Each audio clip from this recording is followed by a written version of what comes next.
நம்ம இன்னைக்கு என்ன படிக்க போகிறோம் அப்படின்னா, மலை பிரசங்கத்தை பற்றி படிக்க போகிறோம். மலை பிரசங்கம், அதில் விசேஷமாக சந்தோஷமாக வாழ்வதற்கான வழிகளை படிக்க போகிறோம்.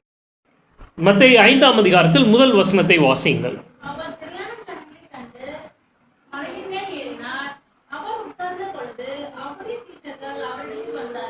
இப்போ திரளான ஜனங்கள் இயேசுவின் பின்பாக வராங்க. இயேசு தன்னுடைய ஊழியத்தை தொடங்கின பின்பாக பல ஊர்களுக்கு சென்று பல அற்புதங்களை செய்கிறார், பல உபதேசங்களை செய்கிறார். இந்த அற்புதங்களை எல்லாம் பார்த்து நிறைய மக்கள் என்ன பண்றாங்க, இயேசு கிறிஸ்து பின்பாக போறாங்க. அப்படி போகும்போது இயேசு கிறிஸ்துவானவர் ஒரு மலையின் மீது ஏறி உட்கார்ந்து என்ன பண்றாரு, பிரசங்கம் பண்றார். சீஷர்களும் அவரோடு கூட இருக்காங்க. 2வது வசனம்.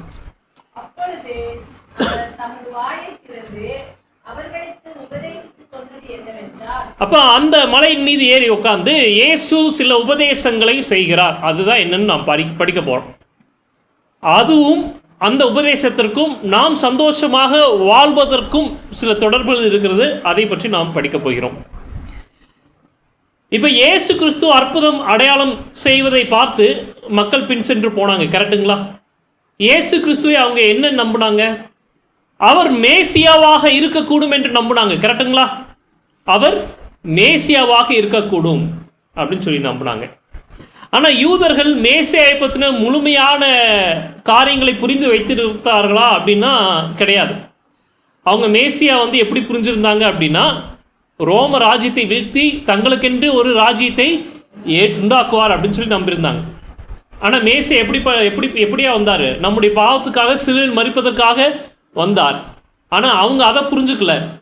இயேசு கிறிஸ்து ரோம ராஜ்யத்திலிருந்து நம்ம விடுவிச்சு நமக்கு ஒரு ராஜ்யத்தை ஏற்படுத்துவார் அப்படின்னு நம்பிட்டு இருந்தாங்க. அதனால தான் சீஷர்கள் போய் உம்முடைய ராஜ்யத்தின் வரும்போது நாங்கள் உம்முடைய வலது புறத்தில் உட்காரணும், இடது புறத்தில் உட்காரணும்லாம் சண்டை போட்டிருந்தாங்க. ஏன்னா அவங்க உலக ராஜ்யத்தை எதிர்பார்த்துட்டு இருந்தாங்க. அப்போ உலக ராஜ்யத்தை எதிர்பார்த்து கொண்டு அவங்க காத்து கொண்டு இருந்தாங்க. அந்த வேளையில் இயேசு கிறிஸ்து என்ன பண்றாரு, ஒரு உபதேசம் செய்கிறார்.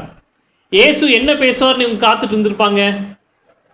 அடுத்து எப்போ இந்த இப்போ இஸ்ரவேலுக்குன்னு ஒரு ராஜ்யத்தை ஏற்படுத்த போறாரு, நமக்குன்னு ஒரு ராஜ்யத்தை ஏற்படுத்த போறாரு, நம்ம எப்படி சந்தோஷமா இந்த உலகத்தில் வாழலாம் அப்படின்னு தானே அவங்க நினச்சிட்டு கேட்டுருந்துருப்பாங்க. ஆனால் இயேசு கிறிஸ்து பூலோக ராஜ்யத்தை பற்றி என்ன பண்ணல, பிரசங்கம் பண்ணல. பரலோக ராஜ்யத்தை பற்றி பிரசங்கம் பண்ணுறாரு. இன்னைக்கு அநேகர் சபையில் உலக ஆசீர்வாதங்களை மட்டும் தேடி வராங்க. எனக்கு சுகம் கிடைக்கணும், எனக்கு வேலை கிடைக்கணும், எனக்கு பணம் கிடைக்கணும், என் பிள்ளைகள் நல்லா இருக்கணும், இப்படின்னு ஒரு சுயநலமான ஒரு தேவைகள், ஆசைகள் மட்டும்தான் அவங்களுக்குள்ளாக இருக்குது. என்ன பிரதர் சொல்கிறீங்க அப்படின்னா, இதெல்லாம் கேட்கக்கூடாதா? நான் அப்படி சொல்ல வரல. இதெல்லாம் நமக்கு கேட்கலாம். பணம் கேட்கலாம், ஆண்டவர்கிட்ட வேலை கேட்கலாம், நல்ல ஆரோக்கியம் கேட்கலாம், இதெல்லாம் தப்பு கிடையாது. ஆனால் அது மட்டுமே நம்முடைய நோக்கமாக இருக்கக்கூடாது. நம்முடைய பிரதான நோக்கம் என்னவாக இருக்க வேண்டும் என்றால், இயேசுவை பற்றி தெரிந்து கொள்வது. இன்னைக்கு நான் எதுக்கு சபைக்கு போகிறேன் அப்படின்னா, என்னுடைய ஆண்டவராக இயேசு கிறிஸ்துவை பற்றி நான் தெரிஞ்சுக்க போகிறேன். என்னுடைய ஆண்டவராக இயேசு கிறிஸ்துவை நான் பார்க்க போகிறேன். அவரை பற்றி நான் புரிந்து கொள்ளவும், தெரிந்து கொள்ளவும், துதிக்கவும், பாடவும் நான் என்ன பண்ணேன், சர்ச்சுக்கு போகிறேன் அப்படின்னு சொல்லி அந்த ஒரு எண்ணத்தோடு நாம் வர வேண்டும். இப்போ பரலோக ராஜ்யம், அன்னைக்கு எப்படி மலை பிரசங்கத்தில் உலக ராஜ்யத்தை எதிர்பார்த்து கொண்டிருந்தவர்களுக்கு பரலோக ராஜ்யத்தை பற்றி இயேசு கிறிஸ்துவான பிரசங்கம் செய்தாரோ, அதே போல் இன்னைக்கு இயேசு கிறிஸ்துவானவர் பரலோக ராஜ்யத்தை பற்றி நமக்கு இந்த மலை பிரசங்கம் மூலியமாக பேச போகிறார். சரிங்களா? என்ன சொல்ல போறார் அப்படின்னு சொல்லி நம்ம பார்ப்போம். 3வது வசனத்தை வாசிங்க.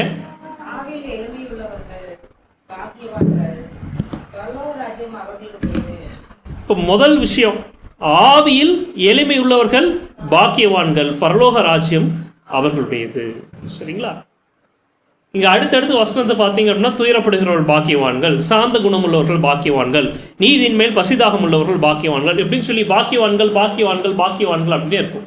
இந்த பாக்கியவான்கள்னா என்னங்க? கொடுத்து வச்சவங்க. யார் சொன்னது? நீங்களா? Very good. கொடுத்து வச்சவங்க அவங்க. இப்போ ஒரு ஆசீர்வதிக்கப்பட்டவங்க அப்படின்னு சொல்லலாம் இல்லைங்களா? ஆசீர்வதிக்கப்பட்டவங்க தான் பாக்கியவான்கள் அப்படின்னு சொல்லி புரிஞ்சுக்கலாம். அதுவும் சரியான ஒரு விளக்கம் தான். ஆனால் இதனுடைய மூல பாஷையில் போய் இந்த பாக்கியவான் அப்படிங்கிறதுக்கான அர்த்தம் என்னன்னு பார்க்கும்போது, அதனுடைய அர்த்தம் என்ன அப்படின்னா, ஹாப்பி, சந்தோஷம். பாக்கியவான்னா சந்தோஷமாக இருக்கிறவன், மகிழ்ச்சியாக வாழ்கிறவன் தான் பாக்கியவான். சரிங்களா? நீங்கள் சொன்ன பதிலும் கரெக்டு தான்மா. கொடுத்து வச்சவன்ப்பா சந்தோஷமாக இருக்கான். அப்போது பாக்கியவான் அப்படின்னா சந்தோஷமாக வாழக்கூடிய ஒரு நபர். இந்த பாக்கியவான் இது சொல்கிறதெல்லாம் ஆண்டவர் என்ன சொல்கிறாருன்னா, அது மூலியமா நீ சந்தோஷமாக வாழணும், சமாதானமாக வாழணும் அப்படின்னா இதெல்லாம் நீ என்ன பண்ணு, இந்த உபதேசத்தை கடைபிடி அப்படிங்கிறார். இன்னைக்கு நிறைய பேர் பணம் இருந்தால் சந்தோஷமாக இருக்கலாம் அப்படின்னு நினைக்கிறாங்க. கரெக்டாக? சரி, பணம் இல்லாதவங்களுக்கு பணம் இருந்தால் சந்தோஷமாக இருக்கலாம் அப்படின்னு சொல்லி ஒரு எண்ணம். சரி, உண்மையிலே பணம் இருந்தால் சந்தோஷமாக இருக்கலாம் அப்படின்னு யோசிச்சு பார்த்தா பணம் இருக்கிறவங்களாம் என்ன சொல்கிறாங்க அப்படின்னா, என்ன பணம் இருந்து என்ன பிரயோஜனம், வாழ்க்கையில் சந்தோஷம் இல்லை, நிம்மதி இல்லைன்னு அவங்க புலம்புறாங்க. பணம் இல்லாதவனுக்கு பணம் மட்டுமே பெரிய பிரச்சனையாக தோணும். ஆனால் அந்த பணம் வந்த பின்னாடி தான் தெரியும் பணம் பெரிய பிரச்சனை இல்லை, அதுக்கப்புறம் நிறையா பிரச்சனை இருக்குது அப்படின்னு சொல்லி. இப்போ பணம் நமக்கு ஒரு நிரந்தர சொல்யூஷன் கிடையாது. எஸ், அஃப்கோர்ஸ் நம்ம இந்த உலகத்தில் வாழ்றதுக்கு பணம் தேவை, அது நான் இல்லைன்னு சொல்ல. ஆனால் அது மட்டுமே நமக்கு சந்தோஷம் நிம்மதியை தந்துடாது. வேற சொத்து, வீடு, வாசல் இதெல்லாம் தேவை தான். ஆனால் இது மட்டுமே நமக்கு நிரந்தர சந்தோஷத்தை தராது. எது நமக்கு நிரந்தர சந்தோஷத்தை தரும் அதைத்தான் நம்ம பார்க்க போகிறோம். நான் சந்தோஷமாக நிறைவாக வாழணும் அப்படின்னு யாரெல்லாம் ஆசைப்படுறீங்க? ஏன்னா யாருக்குமே ஆசை இல்லையா? ஓகே, சந்தோஷம். அப்போ நீங்கள் இந்த பிரசங்கத்தை கவனிக்கணும். சரிங்களா? 3வது வசனத்தை வாசிங்க.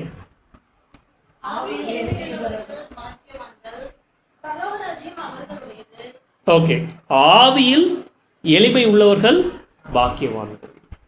ஆங்கிலத்தில் இது எப்படி சொல்லப்பட்டிருக்கு அப்படின்னா, blessed or poor in spirit. எளிமையா, புவர் அப்படின்னா வறுமை, ஆவியில் எளிமை உள்ளவர்கள் பாக்கியவான்கள், பரலோக ராஜ்யம் அவர்களுடையது. இப்போ எளிமைனா என்னங்க? புவர் அப்படின்னு சொல்லப்பட்டிருக்கு. புவர்னா இங்கே தமிழ் என்ன? ஏழ்மை. ஏழ்மையாக இருக்கிறது பாக்கியமா? ஏழ்மையாக இருக்கிறது பாக்கியமா சொல்லுங்க. இங்கே பணத்தை பற்றி, பணத்தில் இருக்கிற ஏழ்மையை சொல்ல, ஆவியில் ஏழ்மை அப்படின்னா குணத்தில் ஏழ்மை, தாழ்மை வேணும். குணத்தில் தாழ்மை வேணும். சரிங்களா? என்ன தாழ்மை, என்ன ஏழ்மை குணத்தில் அப்படின்னா, நிறைய பேருடைய எண்ணம் என்னவாக இருக்குது அப்படின்னா, எனக்கு யாரும் தேவையில்லை, எனக்கு நானே போதும் அப்படிங்கிற மாதிரி ஒரு எண்ணம். ஆனால் நம்ம எல்லாருக்குமே யார் தேவை? கிறிஸ்து தேவை, ஆண்டவர் தேவை. நாம் எல்லாமே பாவத்துக்கு கீழாக அடிமைப்பட்டு இருக்கோம். பாவ சுபாவமானது நமக்குள்ளாக இருக்கிறது. பலவீனங்கள், போட்டிகள், பொறாமைகள், வெறுப்புகள், விரோதங்கள் இருக்கு. இந்த பாவ சுபாவத்திலிருந்து விடுதலை ஆவதற்கு நமக்கு யார் தேவை? இயேசு தேவை. ஒரு மனிதன் கடன்பட்டு அடிமையாக இருக்கான், அவன் அந்த கடன்லேருந்து மீண்டு வர முடியுமா? முடியாது. அவனை மீட்பதற்கு யாராவது ஒருத்தர் வேணும். ஆனால் தன்னை மீட்பதற்கு யாராவது ஒருத்தர் வேணும்னு சொல்லி அவன் முதல்ல என்ன பண்ணும்? உனக்கு நினைக்கணும். அப்போ ஆவில் எளிமை உள்ளவர்கள்லாம் எப்படிப்பட்டவர்களாக அவங்க இருப்பாங்க அப்படின்னா, எனக்கு தேவன் தேவை, எனக்கு இயேசு வேணும், இயேசு இல்லாமல் என்னால் வாழ முடியாது, இயேசு இல்லாமல் நான் நல்ல விஷயம் செய்ய முடியாது, இயேசு இல்லாமல் என்னுடைய வாழ்க்கையில் சந்தோஷம் கிடையாது அப்படிங்கிறத அவன் உணரணும். அதான் ஆவியில் எளிமை. பெருமையோடு இருக்கக்கூடாது. எனக்கு எதுவும் வேண்டாம், எனக்கு சர்ச் வேண்டாம், பைபிள் வேண்டாம், ப்ரேயர் வேண்டாம், இயேசு கிறிஸ்து வேண்டாம் அப்படின்னு இல்லாமல், எனக்கு இயேசு வேணும், அவர் என்னுடைய வாழ்க்கையில் இருக்கும்போது தான் எனக்கு நிம்மதி, சந்தோஷம் அப்படின்னு சொல்லி தன்னுடைய தேவையை உணர்கிற, தனக்கு கிறிஸ்து வேணும், நான் பாவத்தில் இருக்கேன், நான் பாவத்தின் பலவீனத்தில் மாட்டிக்கொண்டு இருக்கேன், எனக்கு கிறிஸ்து வேணும் அப்படின்னு சொல்லி நினைக்கிற மனுஷன் பாக்கியவான். ஆவியில் எளிமை உள்ளவன் பாக்கியவான், அவன் பரலோக ராஜ்யத்தை சுதந்தரிப்பான். இப்போ பரலோக ராஜ்யம் யாருக்குரியது அப்படின்னா, பெருமையானவர்கள் கிடையாது, எளிமையானவர்களுக்கு, கிறிஸ்துவை தேடுகிறவர்களுக்கு, கிறிஸ்து வேண்டும் என்று நினைக்கிறவர்கள் தான் பரலோக ராஜ்யம். சரிங்களா? இப்போ முதல் படி, சந்தோஷத்துக்கான முதல் படி, ஆவியில் எளிமை இருக்க வேண்டும். இயேசு எனக்கு தேவை, பாவத்திலிருந்து விடுதலை எனக்கு தேவை என்பதை நான் உணர்ந்திருக்க வேண்டும். நம்ம எல்லாம் உணர்ந்திருக்கிறோமா? அதை டெய்லி நம்ம இயேசுகிட்ட போய் நம்மை ஒப்பு கொடுக்குறோமா? யோசிச்சு பார்க்கணும். இது சந்தோஷத்திற்கான முதல் படி, ஆவியில் எளிமை உள்ளவர்களாக இருக்க வேண்டும். அடுத்த வசனம்,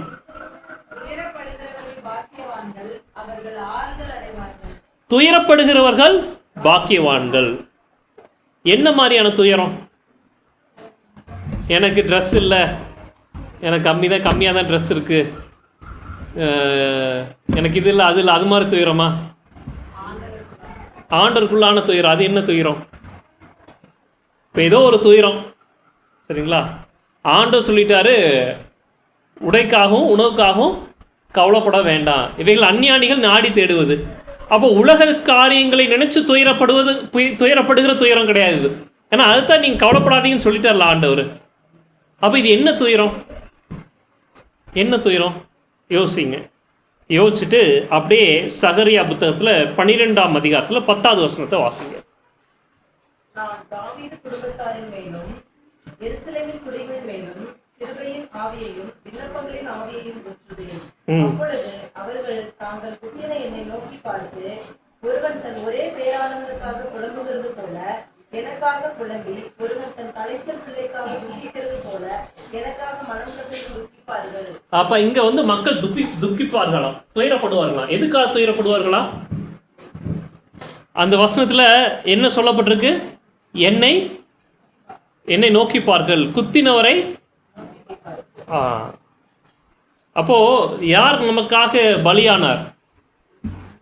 இப்போ அவரை பார்த்து அவங்க என்ன பண்ணுவாங்களா? துயரப்படுவார்களா? இப்போ இயேசுனுடைய தியாகத்தை பார்த்து என்ன பண்ணும்? துயரப்படணும். இயேசு யாருக்காக மரித்தார்? நமக்காக மரித்தார். அப்போ நாம் என்ன பண்ணோம்? அதை நினைச்சு துயரப்படணும். ஐயோ, என்னுடைய பாவங்கள், என்னுடைய பலவீனங்கள் தான் இயேசுவை சிலுவையில் அறிந்தது அப்படின்னு சொல்லி நான் என்ன பண்ணணும்? என்னுடைய பாவ வாழ்க்கையை நினச்சி நான் துக்கப்படணும். எனக்கு வீடு இல்லை, வாசல் இல்லை, பேண்ட் இல்லை, ஷர்ட் இல்லை, அது இல்லை, இது இல்லைன்னு நினச்சி படுற துக்கம் கிடையாது. இயேசுவை என்னுடைய பாவங்கள் சிலுவையில் அறைந்தது, என்னுடைய பாவத்தின் நிமித்தமாக தான் இயேசு கிறிஸ்து மரித்தார் அப்படின்னு இயேசுடைய தியாகத்தை நினைத்து படுகிற துக்கம். நீங்கள் உங்கள் பிள்ளைகளுக்காக கஷ்டப்பட்டு உழைச்சி படிக்க வச்சு நல்லா பார்த்துக்கிறீங்க. உங்கள் கஷ்டத்தை நினச்சி உங்கள் பிள்ளைகள் கொஞ்சம் கூட கவலைப்படலன்னா உங்களுக்கு எப்படி இருக்கும்? நீங்கள் சொல்கிறீங்க நான் கஷ்டப்பட்டேன் அது இதுன்னு, பிள்ளைய சொல்கிறாங்க ஆமாம் நீ கஷ்டப்பட்ட, என்ன பண்ண, எனக்கு ஒன்றும் பண்ணல அப்படின்னா உங்களுக்கு எப்படி இருக்கும்? கஷ்டமாக இருக்கும் இல்லைங்களா?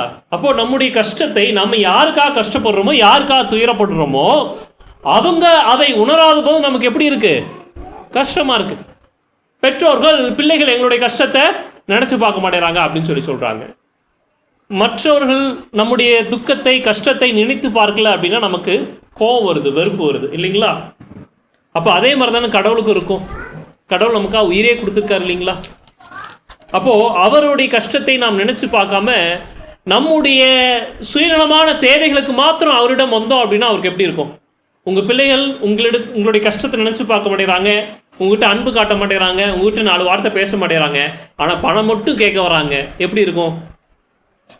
அது என்ன மாதிரியான அன்பு? அது மாதிரியான அன்பை தான் நாம் தேவனிடத்தில் காண்பிக்கிறோம். வெறும் எதாவது தேவைன்னா மட்டும் ஜெபம் பண்ணக்கூடாது, எதாவது தேவைன்னா மட்டும் தான் சர்ச்சுக்கு வரக்கூடாது. நம்ம என்ன பண்ணணும்? எப்போதும் தேவனை தேடுகிறவர்களாக இருக்கணும். எப்படி நம்முடைய பிள்ளைகள் எப்போதும் நம்மிடத்தில் அன்பாக இருக்கணும்னு நம்ம நினைக்கிறோமோ, அதே போல் நாமும் தேவனிடத்தில் எப்போதும் அன்புள்ளவர்களாக இருக்க வேண்டும். அவருடைய பாடுகளை நினைத்து நாம் துக்கப்படணும். அப்படி துயரப்படுகிறவர்கள் யார்? பாக்கியவான்கள். அவர்கள் ஆறுதல் அடைவார்கள். உலக பிரகாரமான துயரம் மட்டும் இருந்து நமக்கு ஆறுதல் கிடைக்குமா? கிடைக்காது. இன்னைக்கு உலக பிரகாரமான துயரம் மட்டும் தான் நம்ம மனசுல இருக்கு. எனக்கு வீடு இல்லை, எனக்கு அது இல்லை, இது இல்லை, இந்த துயரம் மட்டும்தான், இந்த துயரம் மட்டும் தான் நம்ம மனசுல இருக்கு. கடவுளை பத்தி என்ன இல்லை அப்படின்னா அந்த துயரத்துக்கு ஆறுதல் கிடைக்குமா? கிடைக்காது. இயேசு எனக்காக பாடுபட்டார் என்று இயேசுவினுடைய தியாகத்தை நோக்கி பார்த்து அதன் நிமித்தமாக நாம் துயரப்படும் போது நமக்கு என்ன கிடைக்கும்? ஆறுதல் கிடைக்கும். நம்முடைய பாவ வாழ்க்கையை நினைச்சு துக்கப்படும் போது நமக்கு ஆறுதல் கிடைக்கும். சரிங்களா? அப்போ சந்தோஷமாக வாழ்வதற்கான 2வது விஷயம் என்ன பண்ணணும்? நம்ம துயரப்படணும். சந்தோஷமா இருக்கிறதுக்கு நம்ம ஃபர்ஸ்ட் என்ன பண்ணுமா? துயரப்படணுமா? என்ன மாதிரி துயரம்? என்னுடைய பாவ வாழ்க்கையை நினைச்சு துயரப்படணும். இயேசுவினுடைய தியாகத்தை நினைச்சு நான் துயரப்படணும். முதல்ல ஆவியில் எளிமை, எனக்கு கிறிஸ்து வேணும் அப்படிங்கிற ஒரு எண்ணம் வேண்டும். அப்படி இருந்தால் நம்ம சந்தோஷமாக இருக்கலாம். 2வது துயரப்படணும். நம்முடைய பாவத்தை நினைச்சு துயரப்படணும், இயேசு நமக்காகப்பட்ட பாடுகள் நினைச்சு துயரப்படணும் அப்படின்னு நினைக்கும் போது நம்ம சந்தோஷமா இருக்கலாம். மூணாவது விஷயம், 5வது வசனத்தை வாசிங்க.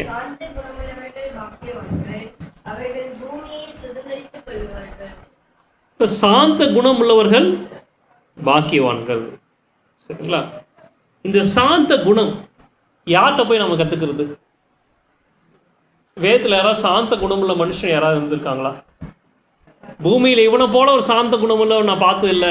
பொறுப்புசாலி பார்த்து யோபு, வேற மோசே, சரிங்களா, இவங்களாம் இருந்திருக்காங்க. ஆனால் இவங்களோட ஒரு சாந்த குணமுள்ள ஒரு நபர் வாழ்ந்திருக்காரு பூமியில், இயேசுப்பா. இயேசு கிறிஸ்துவானவர் தான் சாந்தத்தின் சுயரூபமாக இருக்கிறார். சாந்தம், அன்பு, இரக்கம், இந்த எல்லா குணங்களும் இயேசுவிடம் பரிபூர்ணமாக இருக்கிறது. இப்போ சாந்த குணமுள்ளவர்கள் பாக்கியவான்கள் அப்படின்னா முதல்ல இந்த சாந்த குணத்தை நாம் இயேசுவிடம் போய் பெற்றுக்கொள்ள வேண்டும். சரிங்களா? மத்தேயு 11ஆம் அதிகாரம் 28வது வசனம் 29வது வசனத்தை வாசிங்க. மத்தேயு 11, 28, 29. நீங்கள் எல்லாரும் என்னிடத்தில் வாருங்கள், நான் உங்களுக்கு இளைப்பாறுதல் தருவேன். நான் சாந்தமும் மனத்தாழ்மையுமாய் இருக்கிறேன். என் நுகத்தை உங்கள் மேல் ஏற்றுக்கொண்டு என்னிடத்தில் கற்றுக்கொள்ளுங்கள். இப்போ பாருங்க, போதும். இப்போ வருத்தப்பட்டு பாரம் சுமப்பவர்களே என்னிடத்தில் வாருங்க. இது என்ன வருத்தம், என்ன துயரம்? நான் சொன்னேன், பாவத்தை நினைச்சு வருத்தம். இயேசு எனக்காக பலியானாரே அப்படின்னு சொல்லி எனக்கு தியாகத்தை நினைச்சு வருத்தப்படுறவங்க என்னிட்ட வாங்க, நான் உங்களுக்கு இளைப்பாறுதல் தருவேன். நான் எப்படி இருக்கேன்? சாந்தமும் மனத்தாழ்மையாக இருக்கேன். நீங்கள் என்னிடத்தில் கற்றுக்கொள்ளுங்கள். இப்போ நம்ம இயேசு கிறிஸ்துட்ட வந்து அவருடைய அந்த சாந்த குணத்தையும் மனத்தாழ்மையும் நாம் என்ன பண்ணோம்? கற்றுக்கொள்ள வேண்டும். அதற்கு ஃபஸ்ட்டு நாம் என்ன பண்ணோம் அப்படின்னா துயரப்படணும். நம்முடைய பாவத்தை நினச்சி மனம் வருந்தி அவர்கிட்ட என்ன பண்ணணும்? வரணும். அப்படி வந்தால் தான் நம்ம என்ன பண்ண முடியும்? அவர்கிட்ட நாம் கற்றுக்கொள்ள முடியும். என்கிட்ட பாவமே இல்லை அப்படின்னா நாம் இயேசு கிறிஸ்துவ வருவோமா? இயேசு கிறிஸ்துவிடம் வரமாட்டோம். அவரிடம் ஏதாவது கற்றுக்கொள்ள நினைப்போமா? நினைக்க மாட்டோம். இப்போ முக்கியமான விஷயம் என்னென்னா, முதல் நமக்கு ஆவியில் எளிமை, தாழ்மை வேண்டும். பாவத்துக்காக துயரப்படணும். இயேசு கிறிஸ்துவிடம் வரணும். அப்போ இயேசு கிறிஸ்துவ என்ன பண்ணுவார்? நமக்கு சாந்த குணத்தையும் மனத்தாழ்மையும் கற்றுத்தருவார். இப்போ இது எல்லாமே ஒவ்வொரு ஸ்டெப்பாக இருக்குது. முதல் ஸ்டெப் பண்ணாதான் அடுத்த ஸ்டெப்புக்கு நம்ம போக முடியும். முதல்ல ஆவியில் எளிமை வேணும், அதுக்கப்புறம் பாவத்துக்காக துயரப்படணும், அப்புறம் இயேசு கிறிஸ்துவ வந்து என்ன பண்ணும்? தாழ்மையும் சாந்தத்தையும் நம்ம கற்றுக்கொள்ளணும். இந்த குணம் இருந்தால் தான் நம்ம பூமியை சுதந்திரித்துக் கொள்வோம். நமக்கு தெரியும், இந்த பூமியை அழித்து விட்டு புதிய வானம் புதிய பூமியை ஏற்படுத்துவார். அந்த பூமியை நாம் சுதந்திரித்துக் கொள்ளணும்னா நமக்குள்ள என்ன வேணும்? சாந்த குணம் வேணும், மனத்தாழ்மை வேணும், கிறிஸ்துவின் குணம் வேணும். அதை எங்கே நம்ம கற்றுக்கொள்ள முடியும்? இயேசுவிடம் தான் கற்றுக்கொள்ள முடியும்.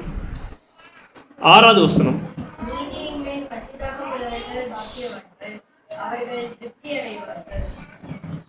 நீதியின் மீது பசிதாகும். யார் நீதி? நீதியாகி சூரியன் யாரு? இயேசு கிறிஸ்து. இப்போ நீதியானவர், நீதி உள்ளவர் அப்படின்னா அது இயேசு கிறிஸ்துவை குறிக்கிறது. அவர்கிட்ட தான் நீதி நியாயம் இருக்கு. அவருடைய வசனத்தில் தான் நீதி நியாயம் நமக்கு இருக்கு. அப்போ இந்த நீதியை கற்றுக்கொள்வதற்கு நாம் என்ன பண்ணணும்? பசிதாகம் உள்ளவர்களாக இருக்கணும். எது நல்லது எது கெட்டது என்று வேதத்தில் ஆராய்ந்து நாம் என்ன பண்ணோம்? தெரிந்து கொண்டு அதன்படி வாழணும். இப்போ நம்ம ஒரு செயலை செய்ய போகிறோம், இது நல்லதா கெட்டதான்னு ஃபஸ்ட்டு என்ன பண்ணோம்? வேதத்தை ஆராயணும். அதுதான் நீதியின் மீது பசிதாகம் உள்ளவர்களாக இருப்பதாக அர்த்தம். என் மன இஷ்டத்தின்படி நான் காரியத்தை செஞ்சுட்டு இருந்தேன் அப்படின்னா எனக்கு நீதியின் மீது பசிதாக இருக்கா? இல்லை. தேவன் என்ன சொல்ல வரார் அப்படின்னு நான் தெரிஞ்சுக்க விருப்பமாக இருக்கேன்னா கிடையாது.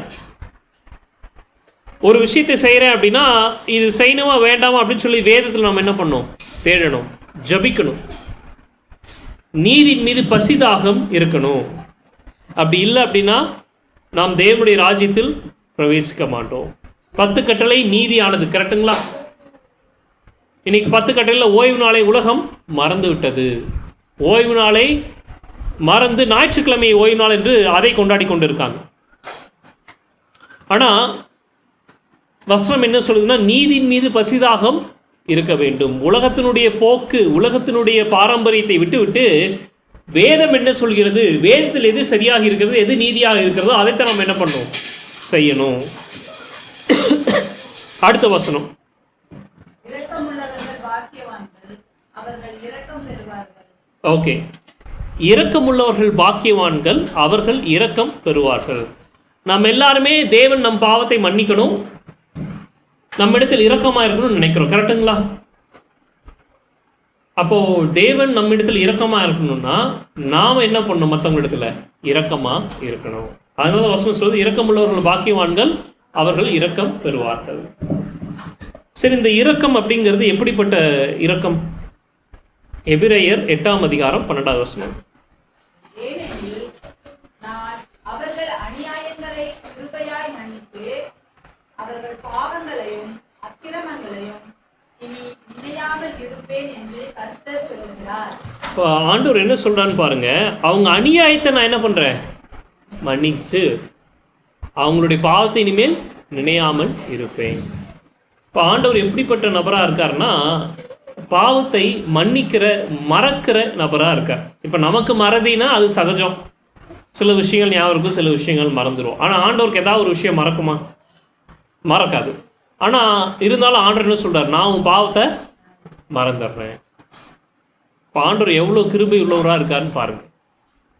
சில சமயம் மனுஷங்க மன்னிச்சிட்டேம்பாங்க, ஆனால் அதே மனசில் வச்சுட்டு மறுபடியும் அதை சொல்லிக்காம நீ அன்னைக்கு அது பண்ணியில்லை அப்படிம்பாங்க. ஆனால் தேவனுடைய மன்னிப்பு எப்படி இருக்குன்னா, அவர் மன்னிச்சிட்டாருன்னா அதை மறக்கவும் செய்கிறாரு. சரி, ஆண்டவர் நல்லோர்கள் மீது தான் இரக்கமாக இருக்காரா, இல்லை தீயோர் மீது இரக்கம் உள்ளவராக இருக்காரா? எல்லார் மீதும் இரக்கம் உள்ளவராக இருக்கார். எல்லாருக்கும் தானே மழை பெய்யுது, எல்லாருக்கும் தானே ஆகாரத்தை ஆண்டவர் கொடுக்குறாரு. அப்போ ஆண்டவர் எல்லோர் மீதும் இரக்கமுடையவராக இருக்கிறார். இப்போ நாமும் எப்படிப்பட்டவராக இருக்கணும்? எல்லோர் மீதும் இரக்கமுடையவர்களாக இருக்கணும். ஒருத்தர் நமக்கு விரோதமாக ஏதாவது பண்ணிட்டான்னு சொல்லிட்டு அதே மனசில் நினச்சிட்டு இருக்கக்கூடாது. உங்களுக்கு புரியுதுங்களா? அதே மனசில் வச்சுட்டு அதே விரோதத்தோடு என்ன பண்ணக்கூடாது? நம்ம இருக்கக்கூடாது. அப்படின்னா என்னங்க, ஏமாத்துறவங்ககிட்டே நம்ம மறுபடியும் போய் பழகணுமா? நான் அப்படி சொல்ல. ஒருத்தர் ஏமாத்துறான், ஒருத்தர் தப்பானவனா அவன்கிட்ட நம்ம என்ன பண்ணலாம்? விலகி இருந்துக்கலாம். ஆனால் நாம் அவனை என்ன பண்ணக்கூடாது? விரோதியாக பார்க்கக்கூடாது. ரெண்டுக்கும் வித்தியாசம் இருக்குது. உங்களுக்கு புரியுதுங்களா? பரியாசக்காரர் உட்காரும் இடத்தில் உட்காராதே, பாவிகளுடைய வழியில் நில்லாமலும் பரியாசக்காரர் உட்காரும் இடத்தில் உட்காராமலும். அப்படின்னா என்ன அர்த்தம்னா, தப்பு செய்கிறவங்க இடத்தில் நாம் போகவே கூடாது, ஒரு டிஸ்டன்ஸ் மெயின்டைன் பண்ணிக்கணும். ஆனால் டிஸ்டன்ஸ் மெயின்டைன் பண்ணணும் அப்படிங்கிறதுக்காக அவங்கள நாம் விரோதியாக பார்க்கக்கூடாது. அவங்களும் மனம் திரும்பணும் அப்படிங்கிறதுக்காக ஜபிக்கணும், அவங்களும் தேவன் ஆசீர்வதிக்கணும் அப்படிங்கிறதுக்காக நாம் ஜபிக்கணும். ஆனால் அவங்ககிட்ட என்ன பண்ணணும்? விலகி இருக்கணும். ஓகேங்களா? அப்போது நாம் புரிந்து கொள்ள வேண்டிய முக்கியமான விஷயம் என்னென்னா, தேவனிடத்தில் இரக்கம் பெற்றுக்கொள்ள வேண்டும் என்று நாம் நினைத்தோம் என்றால் நாம் மற்றவர்களிடத்திலும் இரக்கமுள்ளவர்களாக இருக்கணும். இப்போது 2 பேருக்கு பிரச்சனை அப்படின்னா வேதம் என்ன சொல்லுது? அவங்களுக்கு என்ன ஆலோசனை சொல்லுது? உங்களுக்கும் உங்கள் ஃப்ரெண்டுக்கும் பிரச்சனை, நீங்கள் 2 பேர் தான் இருக்கீங்க, நீங்கள் 2 ஃப்ரெண்ட்ஸு, அக்கா தங்கச்சியா ஃப்ரெண்ட்ஸ், உங்கள் 2 பேருக்கு பிரச்சனை, நீங்கள் என்ன பண்ணுவீங்க? பேசி சால்வ் பண்ணுவீங்க. ஓகேங்களா? நம்ம பேசி சால்வ் பண்ண முடியல, என்ன பண்ணுவீங்க? பெரியவங்கிட்ட நீங்கள் சொல்லுங்க, அவங்க உங்களுக்காக அவங்க பதில் சொல்லிட்டு இருக்காங்க. நாங்கள் வேற யாரும் பெரியவங்களெல்லாம் கூட்டிகிட்டு போகிறது கிடையாது, நாங்களே பெரியவங்க தான், நாங்களே பேசி சால்வ் பண்ணிப்போம். சரி, பைபிள் என்ன சொல்லுது தெரியுமா? உனக்கும் சகோதரனுக்கும் பிரச்சனைனா நீ அவனை தனித்து அவன்கிட்ட போய் பேசு. அப்படின்னா அவனுடைய குறைய 4 பேர் முன்னாடி என்ன பண்ணிடக்கூடாது? சொல்லக்கூடாது. தனிச்சு போய் என்ன பண்ணணும்? சொல்லணும். நீ அன்றைக்கி இப்படி பண்ணிட்ட, அது எனக்கு கஷ்டமாக இருந்தது, நீ கொஞ்சம் அது இப்படி பண்ணாமல் இருந்திருக்கலாம் அப்படின்னு சொல்லி என்ன பண்ணணும்? தன்மையாக சொல்லணும், வெறுப்போடு இல்லை, ஜபத்தோடு சொல்லணும். அப்படி ஒருத்தனுக்கு அறிவுரை சொல்கிறதுக்கு முன்னாடி என்ன பண்ணணும்? ஜபம் பண்ணிட்டு போகணும். ஒரு நம்மக்கிட்டே சில குறைகள் இருக்கலாம், அதை அவன் சொல்லலாம். கரெக்டுங்களா? நம்ம அவனை பற்றி சொல்லும்போது அவன் நம்மளை பற்றி குறை சொல்லுவான். அப்போ அந்த குறை உண்மையாக இருந்தால் நம்மளும் அதை ஏற்றுக்க ரெடியாக இருக்கணும். அப்போது உன் சகோதரனுக்கு உன் பேரில் ஏதாவது ஒரு வருத்தம்னா தனிச்சு போய் அவன்கிட்ட என்ன பண்ண? முதல்ல பேசி ஆதாயப்படுத்த பாரு. இதான் ஃபஸ்ட்டு விஷயம். அது அவன் சரி கொடுக்கலன்னா அடுத்து என்ன பண்ணணும்னு வேதம் சொல்ல தெரியுமா? 2-3 மூப்பர்களை கூட்டிகிட்டு போய் பேசு.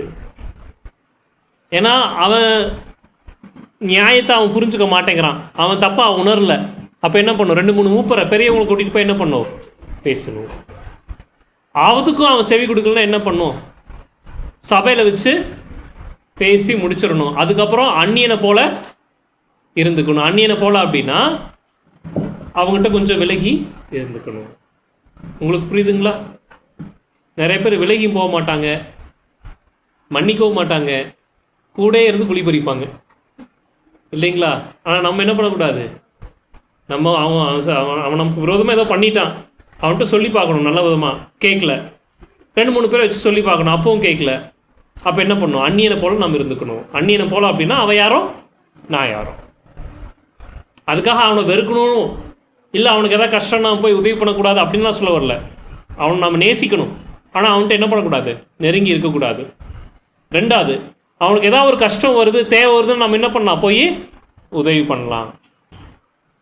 அப்போது இரக்கம் காட்டுவது என்பதை நாம் சரியாக புரிந்து கொள்ளணும். இரக்கம் காட்டணும் அப்படின்னு நான் என்ன சொல்ல வரலன்னா, அவன் உங்களுக்கு ஏதாவது தீமை பண்ணிகிட்டே இருப்பான், நீங்கள் அவங்ககிட்ட மறுபடியும் போயிட்டே இருக்கணும் அப்படின்னு நான் சொல்ல வரல. இரக்கம் காட்டணும்னா நமக்கு தீமை செயல்களை மன்னித்து மறக்க வேண்டும். விலகி இருந்துக்கலாம், ஆனால் மனசுக்குள்ள விரோதம் இருக்கக்கூடாது. அப்படி நம்ம உண்மையிலேயே நாம் இரக்கம் காமிச்சாதான் பரலோகத்தில் இருக்கிறவங்க என்ன பண்ணுவார்? நமக்கு இரக்கம் காண்பிப்பார். ஓகேங்களா? இதை நம்ம புரிஞ்சுக்கணும். ஏன்னா தேவனுக்கு விரோதமாக நம்ம பல பாவங்களையும் செய்து கொண்டே வருகிறோம், கரெக்டுங்களா? ஆனால் தேவன் என்ன பண்ணுறார்? நம்மளைய மன்னித்து கொண்டே வருகிறார். அடுத்தது,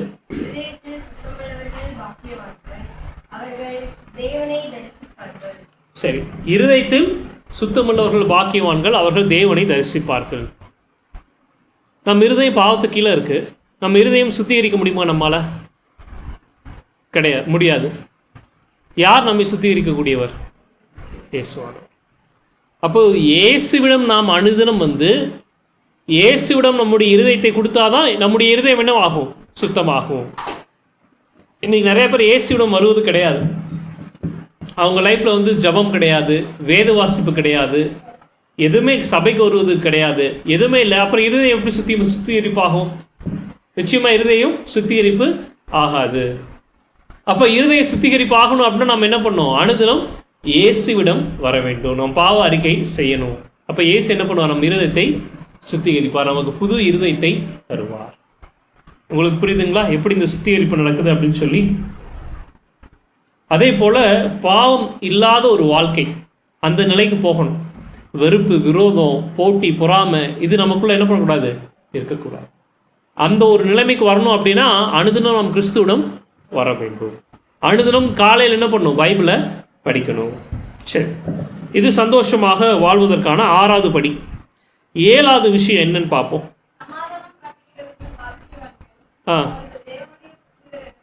ஓகே, சமாதானம் பண்ணணும். நம்ம சண்டை வளர்க்கக்கூடாது. என்ன பண்ணணும்? நம்ம சமாதானம் பண்ணணும். நம்ம சமாதானம் பண்ணணும். நமக்குள்ள முதல்ல சமாதானம் இருக்கணும். நமக்குள்ள எப்போதான் சமாதானத்தின் இருக்கும் அப்படின்னா, சமாதானத்தின் பிரபு நமக்குள்ள இருந்தா. சமாதானத்தின் பிரபு யாரு? இயேசுப்பா. இப்போ இயேசு கிறிஸ்து நமக்குள்ள இருந்தால் தான் நமக்குள்ள சமாதானம் இருக்கும். நமக்குள்ள சமாதானம் இருந்தால் தான் மற்றவங்க இடத்துல நம்ம சமாதானம் செய்ய முடியும். இல்லைன்னா அவன் சும்மா சிரிச்சா கூட நம்மளை கிண்டல் பண்ணி தான் சிரிக்கிறான்னு சொல்லி நமக்கு கோபம் தான் வரும், கரெக்டுங்களா? நமக்குள்ள சமாதானத்தின் பிரபு இருந்தால் தான் மற்றவங்களிடத்தில் குறைகளை மன்னித்து நம்ம மற்றவங்களிடத்திலும் சமாதானமாக போக முடியும்.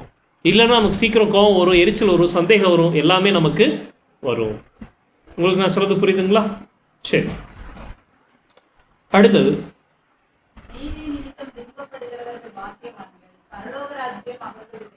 ஓகே, நீதி நிமித்தம் துன்பப்படுகிறவர்கள் பாக்கியவான்கள். நீதி நிமித்தம் துன்பம்னா என்ன துன்பம்? நல்லது பண்ணி கஷ்டத்தை, கெட்ட பேரை சம்பாதிக்கிறது, கஷ்டத்தை அனுபவிக்கிறது. கரெக்டு. அப்படி ஏதாவது நீங்கள் அனுபவிச்சிருக்கீங்களா? நான் நல்லது பண்ண போனேங்க, எனக்கு கெட்ட பேர் உண்டாயிடுச்சு. ஐயா சொல்லுங்கய்யா. நல்லது காலம் இல்லைங்கய்யா, என்ன பண்ணுறது? நம்ம நல்லது சொல்கிறோம், அப்புறம் நம்மளே விரோதியாக பார்க்குறாங்க. இப்போ உதாரணத்துக்கு நம்ம சத்தியத்துக்குள்ளே இருப்பதுனால சில பேருக்கு நம்மளை பிடிக்காது. நம்ம குடும்பத்திலே நம்ம ரொம்ப பைபிளை படிச்சுட்டு நம்ம சர்ச்சுக்கெலாம் போயிட்டு இருந்தால், நீ என்ன எப்போ பார்த்தாலும் சர்ச்சுக்கு போகிற, எப்போ பார்த்தாலும் பைபிள் படிச்சுட்டு இருக்க அப்படின்னு சொல்லி அதை ஒரு வெறுப்போடு பேசுகிற நபர்கள் குடும்பத்திலே இருக்கலாம், இல்லை பக்கத்து வீட்டில் இருக்கலாம், இல்லையா? இப்போ நம்ம சத்தியத்தை தான் ஃபாலோ பண்ணுறோம், அதன் நிமித்தமாக நம்ம என்ன பண்ணுவோம்? கெட்ட பேரை சம்பாரிச்சோம், துன்பத்தை சம்பாரிச்சுப்போம். ஓய்வு நாளை உண்மையாக கடைபிடிக்கணும்னு நினைப்போம், அதன் நிமித்தமாக நிறைய பிரச்சனைகள் வரும். நிறைய பேர் ஓய்வு நாளுக்காக வேலையை விட்டுருக்காங்க. நான் ஓய்வு நாளுக்காக பரீட்சை எழுதாமல் ரொம்ப நாள் காத்திருந்து அதுக்கப்புறம் பரீட்சை எழுதி பாஸ் பண்ணேன். சில பேர் ஓய்வு நாளுக்காக வேலையை விட்டுட்டு நல்ல சம்பளத்தை விட்டு குறைவான சம்பளத்துக்கு போய் கொண்டு இருக்காங்க. இப்படி நிறைய பிரச்சனைகள். நீதி நிமித்தம் துன்பம். உலகத்தின் பார்வையில் இப்படி இருக்கிற நம்மை அவங்க என்ன சொல்லுவாங்க? முட்டாள்கள் அப்படின்னு சொல்லுவாங்க. ஆனால் வேதம் என்ன சொல்லுது? பாக்கியவான்கள். பாக்கியவான்கள்னா என்ன அர்த்தம்? சந்தோஷமாக இருப்பவர்கள். நீதி நிமித்தம் துன்பப்படுவர்கள் தான் நிச்சயமாக நிரந்தரமாக சந்தோஷமாக இருக்கிறவங்க. தேவனுடைய வார்த்தை மீறி ஏதாவது சந்தோஷம் கிடைக்குது, இல்லை தேவனுடைய வார்த்தை மீறி எனக்கு ஒரு வேலை கிடைக்குது, வருமானம் கிடைக்குதுன்னா அதில் எனக்கு சந்தோஷம் கிடையாது, அதில் எனக்கு வருத்தம் தான் இருக்கும். ஒருவேளை தேவனுடைய கட்டளையை கடைபிடிப்பதனால எனக்கு ஒரு கம்மியான சம்பளம் இருக்கலாம், ஆனால் அந்த கம்மியான சம்பளத்தில் எனக்கு என்ன இருக்கு? சந்தோஷம் இருக்கு. தேவனுடைய வார்த்தையை மீறி எனக்கு அதிக சம்பளம் கிடைக்கலாம், ஆனால் அதில் எனக்கு சந்தோஷம் கிடையாது. நிறைய பேர் தப்பாக புரிஞ்சுக்கிறாங்க. பணம் அதிகமாக சம்பாரிச்சா சந்தோஷமாக இருக்கலாம்னு தப்பாக புரிஞ்சுக்கிறாங்க. அப்படி கிடையாது, அதை நாம் புரிஞ்சுக்கணும். 11வது வசனத்தை வாசிங்க. உங்களை நிந்தித்து துன்பப்படுத்தி பலவித தீமையான மொழிகளையும் உங்கள் பேரில் பொய்யாய் சொல்வார்களானால் பாக்கியவான்களாய் இருப்பீர்கள். தொடர்ந்து வாசிங்க. சந்தோஷப்பட்டே களிக்கூறுங்கள், பரலோகத்தில் உங்கள் பலன் மிகுதியாய் இருக்கும். உங்களுக்கு முன்னேறின தீர்க்கதரிசியையும் அப்படியே துன்பப்படுத்தினார்களே. பாருங்க, நீதி நிமித்தம் துன்பப்படுவவர்கள் பாக்கியவான்களா இருங்க, பரலோகத்தில் உங்கள் பலன் மிகுதியாய் இருக்கும். ஏன்னா தீர்க்கதரிசிகளும் அப்படிதான் துன்பப்பட்டாங்க. சரி, நம்ம நீதி நிமித்தம் துன்பப்படும் காலம் வருமா? முன்னாடி தீர்க்கதரிசிகளை கொலை செய்யப்பட்டாங்க. இயேசு கிறிஸ்து கொலை செய்யப்பட்டார். அவர் தான் தப்பு பண்ணாருங்களா? நீதி நிமித்தமாக அவர் என்ன பண்ணப்பட்டார்? துன்பப்படுத்தப்பட்டார். அதே மாதிரி கடைசி காலத்தில் தேவனுடைய பிள்ளைகள் உபத்திரப்படுத்தப்படுவாங்க. அதை பற்றி மற்ற 24ஆம் அதிகாரத்தில் நாம் பார்க்கலாம். 24ஆம் அதிகாரத்தில் 9வது வசனம் வாசிங்க. 9. உங்களை கொலை செய்வார்கள். என் நாமத்தின் நிமித்தம் நீங்கள் சகல ஜனங்களாலும் பகைக்கப்படுவீர்கள். இது எந்த காலகட்டம் தெரியுமா? மிருகத்தின் முத்திரை வர காலகட்டம். மிருகத்தின் முத்திரை எது? அது மிருகத்தின் நாமத்தினுடைய எண். அது மிருகத்தின் முத்திரை அல்ல. ஞாயிறு ஆசரிப்பு, சண்டே லா. தேவனுடைய முத்திரை 7ஆம் நாள் ஓய்வு நாள். சரிங்களா? நிறைய பேருக்கு இந்த மிருகத்தின் முத்திரை தேவனுடைய முத்திரையை பற்றி தெளிவான ஒரு காரியம் இல்லை. ஆனால் தேவனுடைய முத்திரைங்கிறது ஓய்வு நாள், மிருகத்துடைய முத்திரைங்கிறது அதுக்கு விரோதமாக கொண்டு வரப்போகிற சண்டே லா. இந்த சண்டே லா வரும்போது ஆண்டோடைய பிள்ளைகள் என்ன பண்ணப்படுவாங்க? உபத்திரத்துக்கு ஒப்பு கொடுக்கப்பட்டு கொலை செய்யப்படுவார்கள். அப்படி கொலை செய்யப்படுகிறவர்கள் பாக்கியவான்கள், பரலோக ராஜ்யத்தில் அவர்களுடைய பலன் மிகுதியாக இருக்குது அப்படின்னு சொல்லி வசனம் சொல்லுது. அதனால் உபத்திரத்தை பார்த்து நம்ம என்ன பண்ணக்கூடாது? பயப்படக்கூடாது. இன்ஃபேக்ட் தேவனுக்கு உண்மையாக இருந்து உபத்திரப்படுவது தான் சந்தோஷம் இருக்குது. நிறைய பேருக்கு அது தெரிய மாட்டேங்குது. தேவனுக்கு உண்மையாக இருந்து கஷ்டப்படுறது தான் நிரந்தரமான ஒரு சந்தோஷம் இருக்குது. தேவனுடைய வார்த்தையை மீறி அது நம்ம போகிற வாழ்க்கையில் நமக்கு சந்தோஷம் இருக்கிற மாதிரி தெரியலாம், ஆனால் அதில் துக்கம்தான் கடைசியில் நமக்கு கிடைக்கும். இதை நம்ம என்ன பண்ணணும்? புரிஞ்சுக்கணும். மொத்தம் 8 விஷயங்களை பார்த்தோம். சரிங்களா? ஒவ்வொன்றா நம்ம படிப்போம், ரிவைஸ் பண்ணிவிட்டு நம்ம முடிச்சுக்கலாம். முதல் விஷயம், சந்தோஷமாக இருக்கணும்னு என்ன பண்ணணும்? ஆவியில் எளிமை வேண்டும். நான் பாவத்தில் இருக்கிறேன், எனக்கு இயேசு கிறிஸ்து வேணும், எனக்கு ரட்சகர் வேணும் அப்படின்னு சொல்லி நான் உணரணும். இது முதல் படி. சந்தோஷமாக இருக்கிறது. 2வது விஷயம், துயரப்படுகிறவர்கள் பாக்கியவான்கள். என் பாவத்தை நினச்சி நான் துயரப்படணும். 3வது, சாந்த குணம் உள்ளவர்கள் பாக்கியவான்கள். யார்கிட்ட சாந்த குணத்தை கற்றுக்கணும்? இயேசு கிறிஸ்துவிடம் சாந்த குணத்தை கற்றுக்கணும். அப்படி சாந்த குணத்தை, கிறிஸ்துவின் குணத்தை பெற்றுக்கொண்டேன்னா நான் சந்தோஷமாக இருக்கலாம். அடுத்தது 4வது, நீதின் மேலே பசிதாகம் இருக்கணும். நீதியின் சூரியனாக கிறிஸ்துவை நான் வாஞ்சியோடு அனுதினம் தேட வேண்டும். அப்படி தேடினா எனக்கு சந்தோஷம். அடுத்து 5வது இரக்கமுள்ளவர்கள் பாக்கியவான்கள். மற்றவங்களுக்கு நான் இரக்கம் காட்டணும்னா நான் சந்தோஷமாக வாழலாம். இரக்கம் காட்டாமல் அவங்க பண்ண தப்பையே நான் மனசில் வச்சுனா நான் சந்தோஷமாக இருக்க முடியாது. அடுத்து 6வது, இருதயத்தில் சுத்தமுள்ளவர்கள் பாக்கியவான்கள். இருதயத்தில் சுத்தம் வேண்டும். அப்போ பாவம் நம்முடைய வாழ்க்கையிலிருந்து நீக்கப்படணும். நாம் அனுதினம் கிறிஸ்துவிடம் வந்தால் மட்டும்தான் பாவம் நீக்கப்படும், இருதயம் சுத்தமாகும். அடுத்தது 7வது, அப்போ சமாதானம் பண்ணணும். சமாதானம் பண்ணுவர்களாக இருந்தால் தான் நமக்கு சந்தோஷம். பணம் இருக்குது, எல்லாம் இருக்குது, சமாதானம் இல்லைன்னா சந்தோஷம் இருக்குமா? இருக்காது. இப்போ சமாதானம் பண்ணணும். அதுக்கு நம்ம சமாதானத்தின் பிரபுவிடம் வர வேண்டும். அடுத்து 8வது விஷயம், நீதி நிமித்தம் துன்பப்படணும். ஆண்டவருக்காக நம்ம என்ன பண்ணணும்? துன்பத்தை அனுபவிக்கணும். அப்படி துன்பத்தை அனுபவிக்கும் போது நமக்கு என்னது? சந்தோஷம், சமாதானம். இதை நாம் புரிந்து கொள்ளணும். இப்போ சந்தோஷமாக வாழ்வதற்கு 8 வழிகள் இருக்குது. இந்த 8ஐ நீங்கள் என்ன பண்ணுங்க? ஞாபகம் வச்சுங்க. இந்த 8ஐ நீங்கள் கடைபிடிச்சிங்கன்னா பரலோக ராஜ்யம் உங்களுடையது. இதில் ஏதாவது சந்தோஷமாக இருப்பதற்கு பணம் வேணும், இல்லை அழகு வேணும், படிப்பு வேணும், இல்லை அந்தஸ்து வேணும், அது வேணும், இது வேணும், ஏதாவது இருக்கா? இதெல்லாம் உலகம்தான் சொல்லுது, இதெல்லாம் இருந்தால் தான் பெரிய ஆள் அப்படின்னு சொல்லி. ஆனால் தேவனுடைய பார்வையில் அதெல்லாம் குப்பை. பரலோகத்தில் வீதிகள் தங்கத்தால் போடப்பட்டிருக்குமா? எது வீதிகள்? இப்போ வீதி எதில் போடப்படுது? ரோடு, சிமெண்ட்டு, தாறு, இதெல்லாம். ஆனால் பரலோகத்தில் தங்கம். அப்போ பரலோகத்தில் அதெல்லாம் ஒன்றுமே கிடையாது இல்லைங்களா? பணம், பொருள், இதெல்லாம் ஒன்றுமே கிடையாது. பரலோகம் எதைத்தான் பெருசாக பார்க்குது? குணத்தை பெருசாக பார்க்குது. நமக்குள்ளே என்ன மாதிரி குணம் இருக்குது? நமக்குள்ளே தேவன் மீது ஒரு அன்பு இருக்கா? வாஞ்சை இருக்கா? தேவனுக்காக துயரப்பட நாம் தயாராக இருக்கோமா? உண்மையான ஒரு பரிசுத்தமான ஒரு குணம் இருக்கா? இப்படிங்கிறத பரலோகம் பார்க்குது. அப்படிப்பட்டவங்கள தான் பரலோகம் உயர்வாக நினைக்குது. அதை நம்ம என்ன பண்ணணும்? புரிஞ்சுக்கணும். உலகம் பணத்தின் பின்பாகவும் புகழின் பின்பாகவும் போய்கொண்டு இருக்கு. நாம் அப்படி போகாமல் கிறிஸ்துவின் குணத்தின் பின்பாக போக வேண்டும். அப்படி கிறிஸ்துவின் குணத்தின் பின்பாக போனோம் அப்படின்னா நம்முடைய வாழ்க்கை நிச்சயமாகவே சந்தோஷமாக இருக்கும். அப்படிப்பட்ட சந்தோஷமான வாழ்க்கையை தேவன் உங்கள் ஒவ்வொருவருக்கும் தரும்படியாக நான் வேண்டுகிறேன். தேவன் தாமே உங்களை ஆசீர்வதிப்பாராக. ஆமென்.